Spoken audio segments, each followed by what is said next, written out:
जजेस की तैनाती के लिए आईनी तरमीम का फैसला। चीफ जस्टिस काजी फैज ईसा को फायदा होगा, तज्जियाकारों की अहम राय। वज़ीर आज़म ने जजों की तैनाती के लिए आईनी तरमीम की हिदायत कर दी है। क्या हुकूमती फैसला दुरुस्त है? इसका जवाब देते हुए तज्जियाकारों ने कहा कि हुकूमत का जजों की तैनाती का तरीक़ाकार तब्दील करना अच्छा इक़दाम होगा। आईनी तरमीम के लिए पार्लियामान में बहस और तमाम सियासी जमातों को ऑन बोर्ड लिया जाना जरूरी है। बेनज़ीर शाह ने कहा कि जजों की तैनाती के लिए आईनी तरमीम के लिए हुकूमत के पास कौमी असम्बली में अक्सरियत मौजूद है। सेनेट में JUI फे और आज़ाद उम्मीदवारों के साथ कुछ वोट PTI के भी लेने पड़ेंगे। ये बात समझ नहीं आ रही कि ऐसी कौन सी चीज है जिसके लिए चीफ जस्टिस की मुद्दत 3 साल फिक्स करने की जरूरत है। PTI दौर में इसी किस्म का बिल आया था, लेकिन उस वक्त नून लीग चीफ जस्टिस की रिटायरमेंट की मुद्दत बढ़ाने के हक में नहीं थी। फखर दुरानी का कहना था कि हुकूमत का जजों की तैनाती का तरीक़ाकार तब्दील करना अच्छा इक़दाम होगा।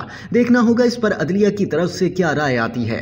अदलिया जजों की तैनाती के लिए कोई बामानी राय देकर नया तरीक़ाकार वज़ह कर देती है तो मुल्क के लिए बेहतर होगा। इरशाद भट्टी ने कहा कि हुकूमत जजों की तैनाती के लिए जो कारीगरी कर रही है, ऐसी कार्रवाइयों ने मुल्क की तबाही और बर्बादी में कोई कसर नहीं छोड़ी। सुप्रीम कोर्ट के जजों की उम्र 65 से बढ़ाकर 68 साल की जाए या चीफ जस्टिस की मुद्दत 3 साल कर दी जाए, दोनों सूरतों में चीफ जस्टिस काजी फैज ईसा को फायदा होगा। अलबत्ता अगर ये कानून साजी आने वाले चीफ जस्टिस से लागू हो तो अलग बात है। ऐसा लग रहा है कि चीफ जस्टिस की मुद्दत 3 साल फिक्स कर दी जाएगी। इस तरह चीफ जस्टिस काजी फैज ईसा की मुद्दत बढ़ जाएगी। इसके बाद जस्टिस मंसूर अली शाह आ जाएंगे और जस्टिस मुनीब अख्तर इस लिस्ट में से निकल जाएंगे। मजहर अब्बास ने कहा कि हुकूमत जिस तरह जजों की तैनाती के लिए आईनी तरमीम करने जा रही है उस तरह नहीं होती। आईनी तरमीम के लिए पार्लियामान में बहस और तमाम सियासी जमातों को ऑन बोर्ड लिया जाना जरूरी है। किसी भी इदारे के सरबराह की मुद्दत में तोसीह की जाए तो दूसरों की हक तलफी होती है। मौजूदा फार्मूले में क्या खराबी है, जबकि हम आज बता सकते हैं। जस्टिस मंसूर अली शाह और जस्टिस मुनीब अख्तर कब चीफ जस्टिस होंगे? हुकूमत को सेशन कोर्ट्स, लेबर कोर्ट्स और फैमिली कोर्ट्स बेहतर बनाने पर बात करनी चाहिए, जहां लाखों की तादाद में आम आदमी के केसेस हैं। उमर चीमा का कहना था कि जजों की तैनाती का अमल शफाफ बनाने के लिए PTI भी हुकूमत के साथ ताउन कर सकती है।